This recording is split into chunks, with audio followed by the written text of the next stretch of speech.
ఇప్పుడైనా మారిపోవచ్చు కదరా. ఇంకెన్ని రోజులు రా ఇలా? వీళ్ళ కోసమా? బతుకున్నప్పుడు చెడు మాట్లాడి చనిపోయాక మంచి మాట్లాడే జనాలు రా వీళ్ళంతా. వీళ్ళ కోసం నీ జీవితాన్ని నాశనం చేసుకుంటావా? చివరిగా తనని ఎక్కడ చూసావన్నా? శ్మశానంలో. నువ్వు ఒకడి కోసం మారాలనుకున్న రోజే నీ ఐడెంటిటీని కోల్పోయావని అర్థం. ఇంటికెళ్ళి గడ్డముంటే ఈ ప్రపంచం వాడిని విధవ అంటుందా? అదే ఇంటికెళ్ళి గడ్డముండి వాడికి 1 లక్ష శాలరీ ఉంటే వాడు మేధావా?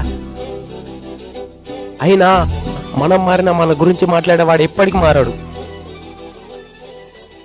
ఒకటి గుర్తు పెట్టుకోరా, ఎవరికైతే ఎక్కువ తెలివి ఉంటుందో వాడి వల్లనే చాలా ప్రాబ్లమ్స్ క్రియేట్ అవుతాయి. ఆ ప్రాబ్లమ్స్ వాడికి రావు, వాడి చుట్టూ ఉన్న జనానికి వస్తాయి. వాడి వల్లే ఈ మనుషులు మారుతున్నారు. నన్ను ఎంతలా ప్రేమిస్తున్నావో తెలుసుకోవచ్చా?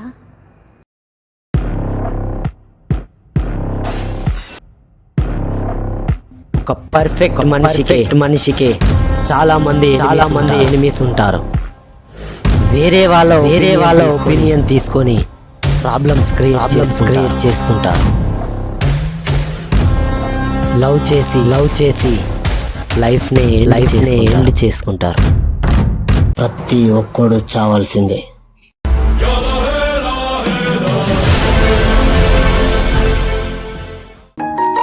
నీ ఊపిరి ఆగిపోయినా నేను నీతోనే ఉంటాను.